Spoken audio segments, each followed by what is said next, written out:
شروع اللہ کا نام لے کر جو بڑا مہربان نہایت رحم والا ہے۔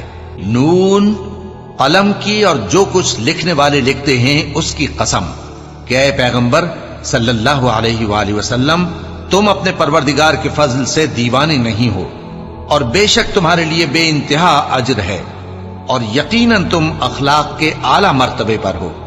سو ان قریب تم بھی دیکھ لو گے اور یہ کافر بھی دیکھ لیں گے کہ تم میں سے کون دیوانہ ہے۔ تحقیق تمہارا پروردگار اس کو بھی خوب جانتا ہے جو اس کے رستے سے بھٹک گیا، اور ان کو بھی خوب جانتا ہے جو سیدھے رستے پر چل رہے ہیں۔ تو تم جھٹلانے والوں کا کہا نہ ماننا۔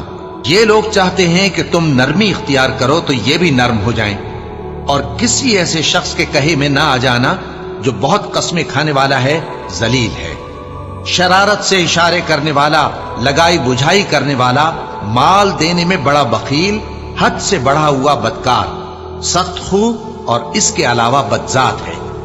اس سبب سے کہ مال اور بیٹے رکھتا ہے، جب اس کو ہماری آیتیں پڑھ کر سنائی جاتی ہیں تو کہتا ہے کہ یہ اگلے لوگوں کے افسانے ہیں، ہم ان قریب اس کی اونچی ناک پر داغ لگائیں گے۔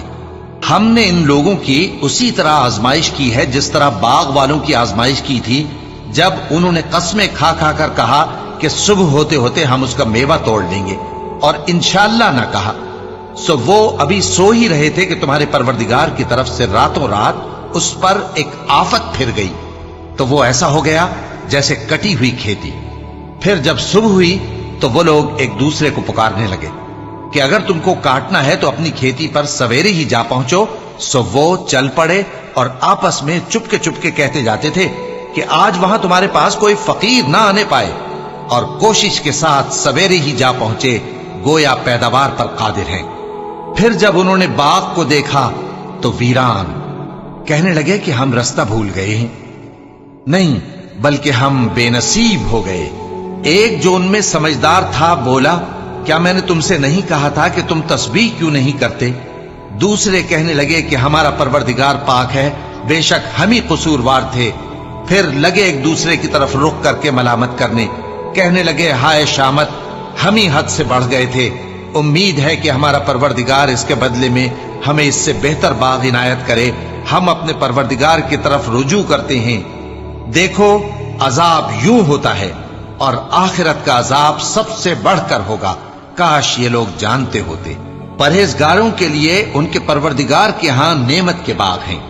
کیا ہم فرما برداروں کو نافرمانوں کی طرح نعمتوں سے محروم کر دیں گے؟ تمہیں کیا ہو گیا ہے؟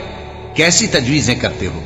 کیا تمہارے پاس کوئی کتاب ہے جس میں یہ بات پڑھتے ہو کہ جو چیز تم پسند کرو گے وہ تم کو ضرور ملے گی؟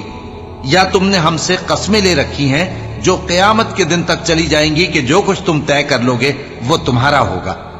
ان سے پوچھو کہ ان میں سے کون اس کا ذمہ لیتا ہے؟ کیا اس قول میں ان کے کچھ شریک ہیں؟ اگر یہ سچے ہیں تو اپنے شریکوں کو لے آئیں۔ جس دن پنڈلی سے کپڑا اٹھا دیا جائے گا اور کفار سجدے کے لیے بلائے جائیں گے، پھر وہ سجدہ نہ کر سکیں گے، ان کی آنکھیں جھکی ہوئی ہوں گی اور ان پر ذلت چھا رہی ہوگی، حالانکہ پہلے اس وقت سجدے کے لیے بلائے جاتے تھے جبکہ وہ صحیح و سالم تھے۔ سو مجھ کو اس کلام کے جھٹلانے والوں سے سمجھ لینے دو، ہم ان کو آہستہ آہستہ ایسے طریق سے پکڑیں گے کہ ان کو خبر بھی نہ ہوگی، اور میں ان کو مہلت دیے جاتا ہوں، میرا داؤں بڑا مضبوط ہے۔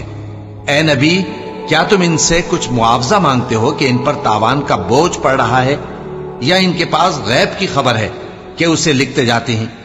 سو اپنے پروردگار کے فیصلے کا انتظار کیے رہو، اور مچھلی کا لقمہ ہونے والے یونس کی طرح نہ ہونا کہ انہوں نے اپنے رب کو پکارا جبکہ وہ دل ہی دل میں گھٹ رہے تھے۔ اگر ان کے پروردگار کی مہربانی ان کو نہ سنبھال لیتی تو وہ چٹیل میدان میں ڈال دیے جاتے مذموم حالت میں۔ پھر ان کے پروردگار نے ان کو برگزیدہ کر کے نیکوکاروں میں شامل کر لیا۔ اور کافر جب یہ نصیحت کی کتاب سنتے ہیں تو یوں لگتے ہیں کہ تم کو اپنی نگاہوں سے پھسلا دیں گے، اور کہتے ہیں کہ یہ تو دیوانہ ہے۔ اور لوگوں، یہ قرآن تمام جہانوں کے لیے نصیحت ہے۔